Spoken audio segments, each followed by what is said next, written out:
good, yo? Welcome to my review for this week's episode of Hiroaka Vigilantes, man. What an episode this was, man.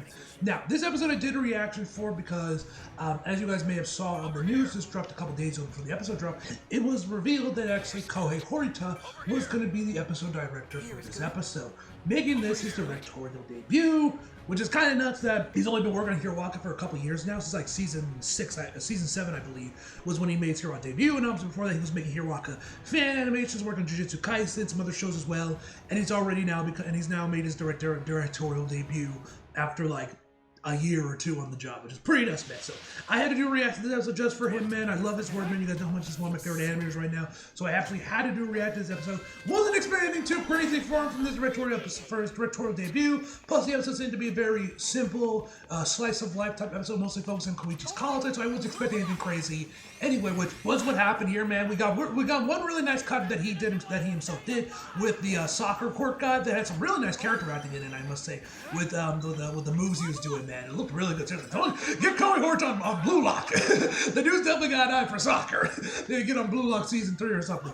But yeah, man. So yeah, this episode's nothing crazy, man, and it was a blast. Now we also found out about Koichi, which you guys may remember in my review when we saw the next episode preview that we saw the field care was going to introduce. I was like, oh shit, it's Koichi. Oh, it must be.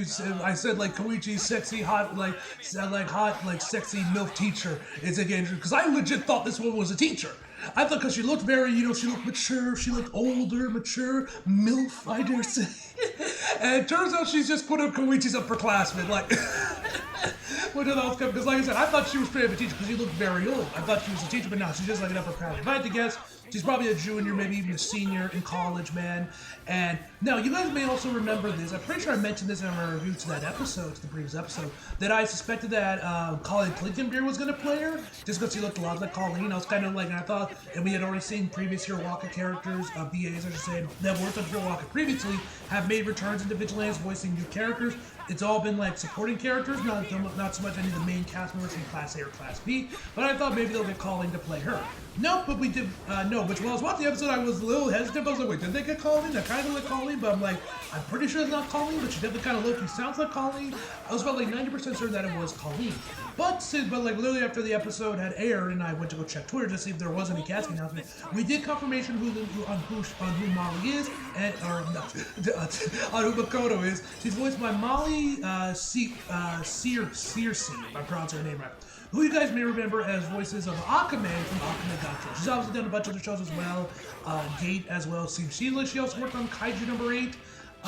Seemingly as well, because she has a tweet about the movie poster on it, so I don't know if she gets like additional voice work for it, or maybe she voiced some side characters, but she apparently was in that show as well. From her credits, she looks like she's mostly predominantly a Sentai VA, but obviously has done some work for animation. She's worked on One Piece as well, and of course, obviously, she's now in Hiroaka. So I obviously immediately followed her, man, because I actually enjoyed Akame ga Kill. I know that's a show that kind of gets memed on a lot recently, like, it's dumb and edgy and all that shit in retrospect, man. But I really enjoyed Akame ga Kill when I watched it. And Akame was also my favorite character, so I was like, oh, sick. I didn't know she VA was on Twitter or who she was, so I made sure to follow her after that once I found out that she was also the voice of Akame. So yeah, so shout out to any Akame ga Kill fans out there. Your girl's finally in Hiroaka. But yeah, man, two great, man, fantastic episode. And yeah, nothing me rambling, let's just jump right into the actual episode itself. So we start the episode off with Koichi over in college. Now, you guys know that one thing I was kind of hoping for with Vigilantes is that we would get some episodes focused on Koichi's college, and we would actually see some focus on it. It wouldn't just be like completely brushed to the side.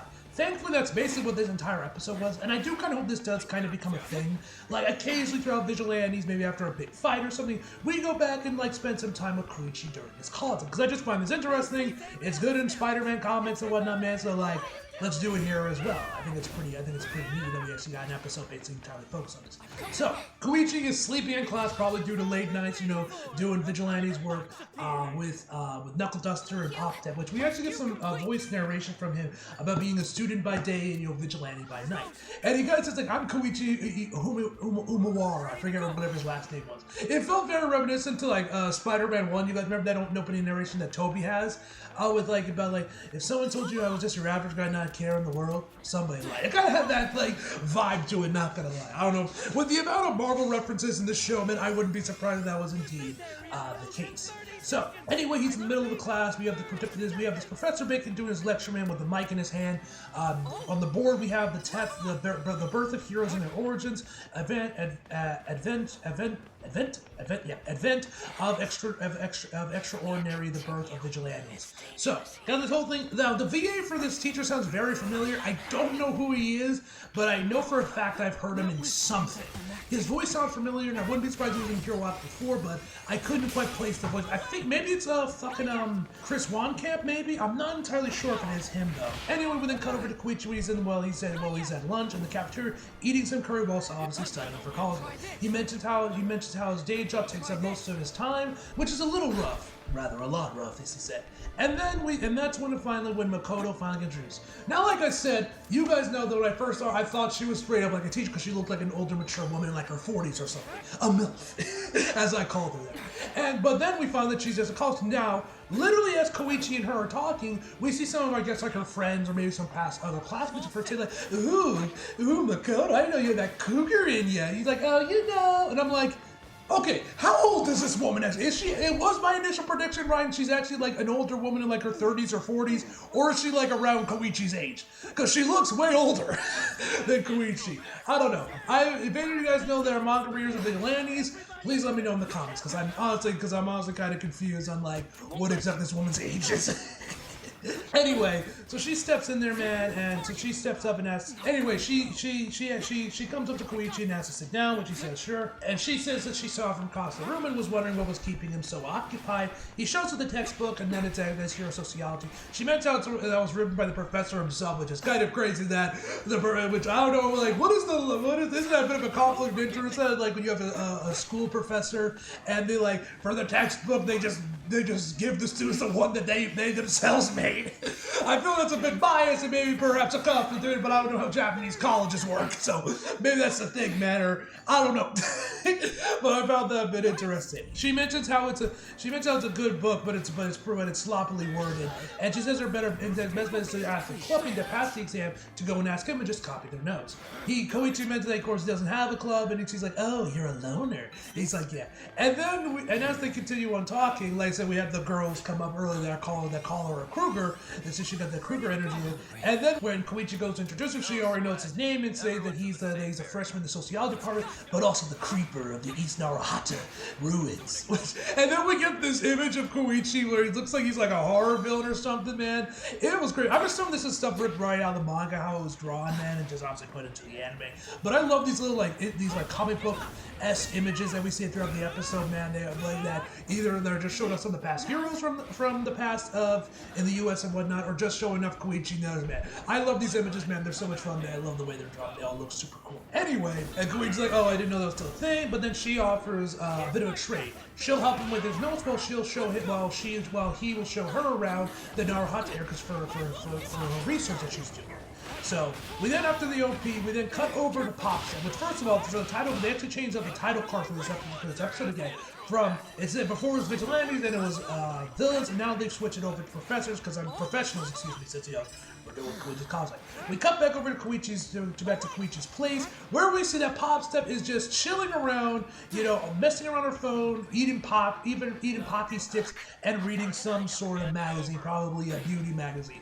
I have to ask, where does Popstep go to school? Like, shouldn't she be in school by now? But I guess with Koichi seemingly he left college, so maybe they get out around the same time. But I'm like, the amount of time we just see Popstep just chilling in Koichi's house in broad daylight, like we can assume she, like I said, I'm assuming, like all we know about Popstep's age is that she's like a high schooler, so where she acts, where her is, but almost like, do her parents not worry about her where she's at in the middle of the day after school? Like, I don't know how it works in Japan. If Japan, the high school kids are allowed to be more free and they can just, wander about and do whatever the hell they please as long as they come back home for dinner or whatnot. I'm not exactly sure how that works, but I'm like, I'm just like, where are your parents? Why are you not at school, Popstep? Why are you always at Koichi's place? Do you have literally anywhere else you should be? And should you be doing homework or something? I don't know. Whatever the case may be, man. Eventually, Koichi and the others show up, and then when Pop's starts to overhear him, she goes outside to check what's going on there, man. And this also begins the beginning of Pop's jealousy, which honestly is so funny, man. Now, you guys know me. If you guys been watching my previous reviews, I've mentioned a handful of times how I'm actually like starting to like get behind Koichi and Pop's together, and start to shipping them a little bit. But it seems like a new challenge with this episode. A new challenger has arrived, and honestly, they're fun too. I don't really see much. I don't really see much in terms of like a romantic development with these two, man, but who knows? I definitely enjoy her, man. She's fun, and Koichi definitely is like, a pretty girl has interest in me. So it's fun, man, watching Koichi up this episode, man. And I would not be surprised if she fills the somewhat, I guess you could say, black cat role for Koichi, as Pop Step is his MJ, I guess. Anyway, so she overhears from them that apparently when Koichi got this place, it was listed as like a penthouse. And she's like, man, there's no way there's a list of pets. The realtor must have pulled a fast one on you. So they continue talking, Pops is like, oh shit, so she goes to run and hide and start to like get rid of her stuff to make sure that she wasn't actually there. She grabs her shoes and everything, man, and starts looking around where to hide. She ends up going behind her curtain while Koichi walks inside. And eventually, once he goes in there first, tells him to stay outside to go clean up because he wants to expect the company, and then rushes to clean up all of Pop's that shit. And just like, and also Knuckle Duster's beer and like bento boxes, and just throws everything behind the curtain, and all of it lands right on Pop's step, which was pretty funny. He also grabs his hoodie because he also knows the cleaner. Like, he grabs his like, I cannot let strangers know my secret identity. Goes hide that, and that's finally when she goes in there, man.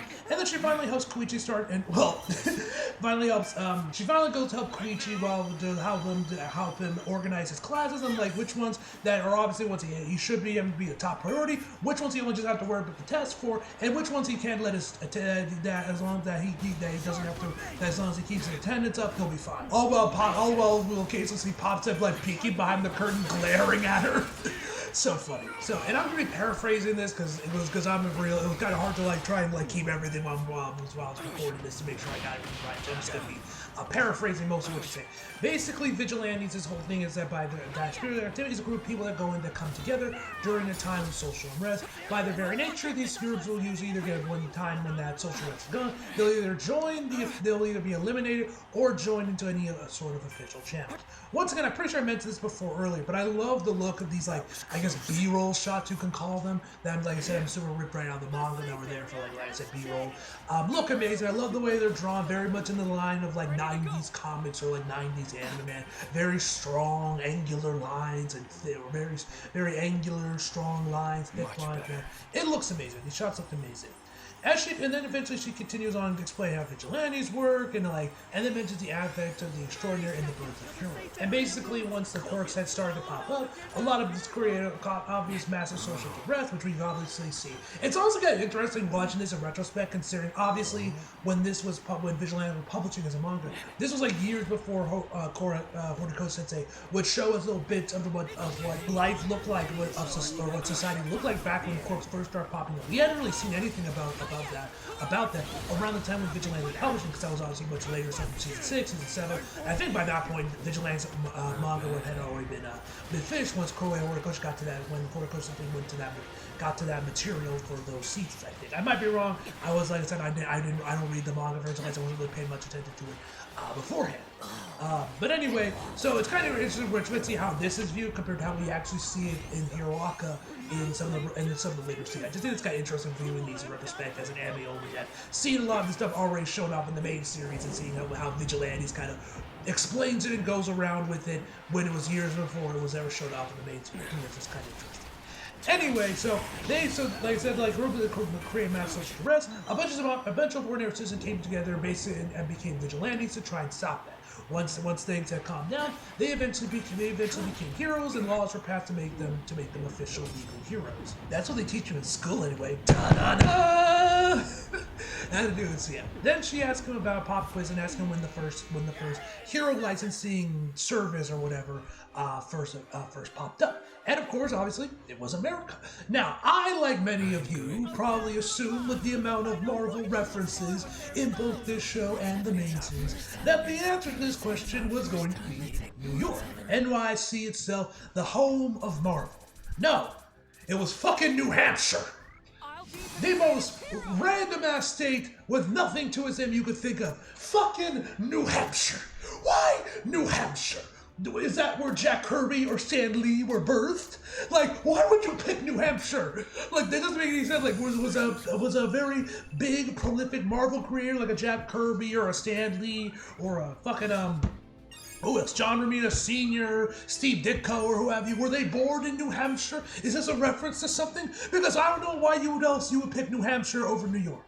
Whatever the case may be about fucking New Hampshire.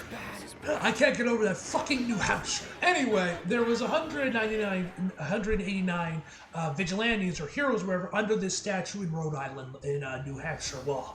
I still can't go over to fucking New Hampshire. But, actually, before I forget this real quick, one cool thing about this episode that I thought was awesome when I found out about it is that this part of the episode, when they're talking about vigilantes and whatnot in America, in the Hiroaki universe, they actually got an actual Marvel artist to go in there and draw these sequences for them. A man by the name of R.B. Silva. He does, I think he mostly only does covers. He's done a lot of work for X-Men, which is how I discovered him, why I'm following him on Twitter. But this dude knows how to rock a scarf. God, he looks amazing with that scarf. I don't know what type of scarf it's called, but it's basically the same one that Nathan Drake was wearing in Uncharted 3, that type of scarf. It looks amazing on him. Anyway, they actually got him in there to draw these illustrations for them, and that's so cool, man. I love his work from X-Men, as I mentioned before, and it's so cool that Hiroaki has now gotten big enough that they're starting to commission and call in actual Marvel illustrators to do, like, artwork for them for the episodes, which I'm sure for Koei Horita, I don't know if this was his call himself, if he wanted him specifically, or someone else on the production committee, or one of the producers called him in, or Horikoshi himself, or the mangas for Vigilantes called him in. Whoever idea was, shout out to them, and I'm sure he was happy to have him in there, man. And I'm sure Horikoshi, who I'm sure is watching Vigilantes, was super excited to see that they got an actual Marvel artist on his series, in a spin-off to his series, but a series nonetheless, man. That is just so cool. But anyway, I'm getting off topic, man. That basically, now there was 189. Only 7 of them would actually become full-fledged heroes. The others of them would become villains. Would be labeled as villains, I should say. Also, love this transition where we got from these 3 brands of villains into their hero costume. Though I will say the posing on them was a little weird. Like, a lot of them got all 3 of them have their hands in their hips, and one dude's looks like he's modeling as a model or something, while the other guy's like a gunslinger and he's got his hands on his hip blade like he's about to draw his guns. Man. For the middle guy though looked a little weird. But anyway, I love this transition where it tears through with claws into the next image, man. I thought that was a really nice transition. Anyway, some think that the only goal of the hero licensing system was not to promote heroes, but to actually to find out what truly makes a villain and lock them up. Then we get this spinning newspaper thing coming. They're like an old like we would see sometimes old Marvel old TV shows in general, man, like Superman stuff and whatnot. That was pretty cool, man. Anyway, so to paraphrase from here, that this put the government in control, of course, which people weren't happy with. These laws are still controversial to this very day, and that they felt that these leaves were arbitrary, and that this was this was an attack on their right to bear arms. To bear arms and their self-determination, as she's marking Koichi's textbook. And then she gives him his thesis to say to have him ace the test. Oh, and actually, one other thing I got to mention, another comic book reference that had me pop big for from this episode was actually, as she continues on saying about how this grew political distrust and whatnot, man, she says it brings up the age-old question, who watches the Watchmen? And I thought, a Watchmen reference in 2025, man, I was not expecting. That was pretty cool to see, man. Shout out to Alan Moore, man. But you guys also know, you guys follow me on Twitter, I finally watched the film for the first time, Fear of Reason, sir. Phenomenal film. The 4-hour extended cut, by the way, the ultimate cut, excuse me. And while all of this is going on, as she's saying, is you can see Bob Step in the background still glaring at her through the curtains. It's so funny, man. Anyway, his thesis is going to be Vigilantism, aka private justice, is the origin of today's hero-based public justice system. Yet they clash as each side monitors the other. And then she says, write that down verbatim, and hey, you just aced the test. So. This is when she finally takes her leave after she asks him one final question to just to mess with him or whatever. And she asks him when the laws were enacted, which one you think was the deciding factor on who would decide people would be heroes or villains. Koichi doesn't know. She's like, oh, that's a secret. Help me out, then I'll tell you the answer. So she leaves. Koichi, or actually right before she leaves, she mentions she wants to interview the heroes of. She wants to interview the Naruto Vigilantes. Obviously, Koichi, Popstep, and Knuckle Duster. Which, by the way, I love the way that they're drawn here. They're drawn like mobs, especially Knuckle Duster, with like these spikes on his hand, man. I really these little illustrations they do it, man, throughout this part of the episode, man. They're just so much fun, man. Obviously, Koichi is shocked by this because obviously she's referring to interviewing him, but you know, whatever. This is when she finally takes her leave. Koichi's obviously happy as a clam that he gets to see this pretty lady on Saturday, and this is when Popstep finally comes out of the curtain, is pissed off about like, what's that stupid grin for?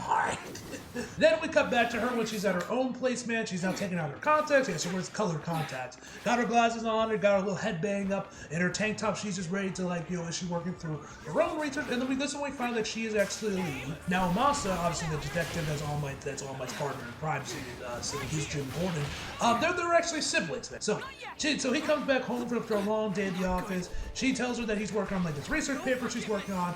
And you know and of course she's obviously, because the dude is like high up in like the head of like the pork-related offenses. She's trying to get him for interviews and whatnot, new deets about case and whatnot. Obviously he can't say anything about it. She tries to push him for an interview with All Might. He backs her. She's like, all right, fine, my bad. And then he tells her not to go out, not to try to interview villains because they're evil to the core, etc., etc., etc. And then she retorts back. Loki's starting to poke holes in his mindset, I guess you could say. His worldview, excuse me. Saying it seems in our mind to condemn the offender rather than the actual offense. That heroes are built to the same thing, and some say that the law draws this very sketchy line. A stance that she happens to be in agreement of. And he just gives up immediately, like, I'm not going to debate with you. I know you're better with words, and I'm going to lose this episode. He does not even try to retort her claims. And this is when we cut back over to Koichi again, where Popside once again is pissed off while Koichi's just happy as a clam. She's like, how dare this woman? She's so shameless. She's like slamming on his bed. I'm like, don't you know that this is somebody's home? And I'm like, ain't that what you were just doing, Popstep, man? You're always in Koichi's place when you should be doing homework or something. This was a pretty fun, and once again see the commercial card. So I think at this point they're going to be a permanent state throughout the rest of the series. Hopefully, man, because I love these, so hopefully they stick around for the rest of the series from this point on. Anyway, we then see Koichi and Knuckle Duster training. So first of all, before we get back to the episode, I gotta say, I love the song that was playing throughout this part of the episode, and like when they get to the train station, or when Koichi goes to crazy, man. Love the song that were playing there, man. The OST was fantastic here. Anyway, so they do this. So Koichi learns his new move, where he's like add some feints in there, and we start to close in, like go and sweep out their legs to knock them down, and then if they try, if they start to move around, kind of like follow them around and sweep their legs again. But for escape, he just like kind of like goes backwards and tries to retreat, but never taking his eyes off his opponent. These new moves that Koichi's learning is pretty cool. Once again, Popsup is still very pissed off about what happened yesterday with Makoto, so she's still very salty about the whole thing. And then after they're done doing a little training, Noda's like, oh yes, great work, kid. And then she's like, I know I've been red. Cool, weirdo. He's like, it trips on the enemy in case we're safe. She's like, I love the little like jiggle they do on her chest when she turns her head, man. I love whenever they give Popstep like her cheeks like jiggle or whatever. It's fun. It's a nice little touch I like that some animators have given her, man. It's cool. So then, obviously Knuckle Duster's confused on why Popstep is in such a bad mood, and then he explains the whole thing with Makoto, and she's like, and then he obviously warns her about not letting anyone find out their secret identities, and be careful because obviously they'll bring a bunch of villains and cops at their door, and she's like, how can you be so dumb? She's always like, I love how Pops just randomly chips in there while Knuckle Duster's talking to be like, I agree or whatever. Man, it's so funny. But anyways, as he continues on, he says that if that ever comes to the point where they think someone that she's gonna talk, he'll take care of it. And puts on his brass knucks. He's like, hey, no need for bots. I'll take care of this. And I'm like, damn, bro, really, Knuckle Duster really out here saying that he'll go full Chris Brown on this woman. Gotta love Knuckle Duster, man. Gotta love that. So obviously, Koichi says he'll take care of it, and he says, and Knuckle Duster says, fine, dude, I'll let you take care of it this one time, but don't miss pleasure, but don't mix in your professional and personal lives. And she's like, and it pops and be like, I agree. So after this is when we cut over to the East Naruhachi station where Koichi obviously meets with Makoto. Once again, the dude is as happy as a clam seeing this woman. He's like, oh, she's so pretty. And Koichi, he's very smitten with her. I dare say he may even have a crush on this one. Wouldn't surprise me. So yeah, we got Pop Step going. I have a crush on Koichi, and Koichi has a crush on her. A bit of a love triangle here that I pray to God doesn't go any further than this, man. Ladies and gentlemen, we're doing romance. Let's go with Pop Step. But who knows? Maybe I can change my mind. Those Vigilantes and be like, hey, yo, hold on. There might be something with Makoto. Hold on. I may have changed my tune. I maybe actually like Koichi with Pop with Makoto more. We'll have to wait and see how this series progresses onward, but so far, I am still leaning towards Team Pop Step. and of course, while this is going on, Pop Step is stalking the man, and she's like hiding behind like one high behind his face. She's like, she's average at best. So she finds some location. She finds a couple of locations she wanted to check out there to learn more about the Vigilantes. As they continue to walk, and they eventually start to go into interviews. We also get another like really nice shot of the three of them. This time, once again, Silver and Monster. I love that for Knuckle Duster, he has like devil horns. It looked really cool, but. Anyway, now she's going to be going to do some interviews and seek out the popularity of the three Vigilantes, with Koichi being her cameraman. So we then see a montage of various characters. We see Knockout Cyclops and Joe Tureen, once again calling him the Crueler, and they show up how amazing Pop Step is, and they love her so much. We then see this like random, like I guess high school girl talking about how creepy he is, and like he looks up a girl's skirts. An old woman saying that he was nice, but looks like a cockroach. Someone that looks like he's a member of the Yakuza saying that he's a cockroach. And then we get to easily the most unhinged part of the episode, where we have two children that look like they cannot be any older than like 6. And these kids are like, oh my god, Pop Step, she's so cute. One kid says booty and then starts straight up twerking. Bro, these kids are like 6. The word booty should not even be in their vocabulary at this point. And the dancer should not be twerking. What the fuck? This just, y'all see my reaction to the episode. I'm just like, what the fuck am I watching, bro? Why have we got 6-year-old kids out here twerking? This is some cursed shit, man, that I did not need to subject my eyes to, man. Easily the most unhinged part of the episode. We then see another like business guy be like, oh yeah, her name's Pop. She's cute. Gotta kill her butt. And then we got this like idol otaku guy, very parasocial. You can tell by the look of it, man. Low key, probably one step away from being an incel kind of energy. He was like, oh yeah. He even has a nasally voice. And like, she should really move on from being amateur to being a professional idol. That's what we want. She wouldn't need to move. She wouldn't need to show off her body like that so much. She should just listen to me. I'm like, bro, get out of here. You're weird. And actually, while this is going on, we also get to see Hachisuka as well. Though for some reason, Koichi's finger is like covering up her face, a bit of her face, the one that's obviously not exposed by her hair. I don't know why. This isn't like her first appearance, or maybe this was in the manga. But I doubt it was. So I'm kind of wondering why they're going to the trouble of covering her face when we already know what Hachisuka looks like.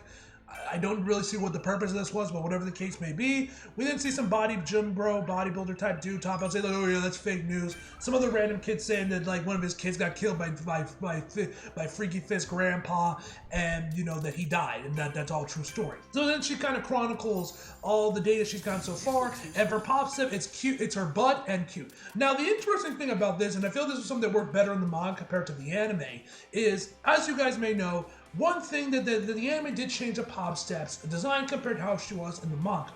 Now, it also took me a while to figure out what the changes were because it wasn't very major changes. But basically, I forget, it was either they like lengthened the length of her skirt, which I think in the manga was a little bit shorter and you could actually see her ass more prominently, or they like stretched out the length of like her leggings. I forget which one it was. It might have been both. And this is something that obviously people have pointed out, and Chibi as well pointed out as well, that certain shots of Pops have been censored from the anime and manga, where you could see her ass more prominently in the manga, while in the anime they've been covered up and with like shadows and whatnot, and you can't really see it that much. Now, whether or not this is due to TV, censors, even with the later time slot, or Crunchyroll / Funimation being on the production committee and demanding that they cut out the fan service with Pop Step and like not harass and not show off her ass as much or whatever the case may be, that is something that we've seen that people have pointed out a couple times during Vigilantes anime. So this was probably one of those cases where like the manga, there were probably way more shots about that were pronouncing her out or whatnot, man. That obviously the anime is cut out or just kind of like leave or like covered up with shadows and whatnot, man. So this is probably something that made more sense in the manga compared to the anime, because like I said, we haven't really seen much of Pop's ass in the anime like at all. Like I'm trying to think if there's been a single shot where we've actually gotten a clear look at it, but I don't think there has been. Anyway, for Freaky Fist Grandpa, they say they don't know him and they scary, and for Koichi, which they're still calling him the Crawler. I don't know why they can't just call him the Crawler. They say he's creepy, nice but creepy, and he's creepy and looks like a cockroach. But so yeah, Koichi is not very popular, unfortunately. While this is going on there, a random dude comes in dressed up like a fucking penguin, snatches Makoto's laptop. This is when we get into Hirota's cut for the episode where we see him dribbling with a soccer ball, like trying to dodge the pedestrians and whatnot, man. Really great character right in here. We also get another show where we get to see more of his dribbling. That's a close one to female, which I believe another animator took care of. That I don't believe that was part of Koei's cut. But that part looked really good as well. We find out who this guy's name is. His name is Emperor Yotsusura, and his quirk is soccer. Literally, his quirk is soccer. And even Prince Mike looks like, how is that a quirk? so then other people give chase along with Koichi, and this was pretty cool, not gonna lie, as a Spider-Man fan. He rushes into an alleyway and like takes out his costume from his bag and puts it on, while of course Pop Step is like right behind him, being like, why are you going out? Like, why are you switching? She's like, oh, like I can't just stand by. And plus I can show off a little. He just really Koichi just wants to show off to the cute girl that he has a crush on, which honestly, very relatable. And as Koichi goes to run off to catch up to him, you hear Pop Step says, yeah, but why you gotta show up in front of her? Honestly, this is kind of cute having Pop Step be like jealous about this, man. It's kind of funny. But anyway, Koichi manages to catch up to this guy. I do wonder why this dude's dressed like a penguin. Like, what does that have to do with anything?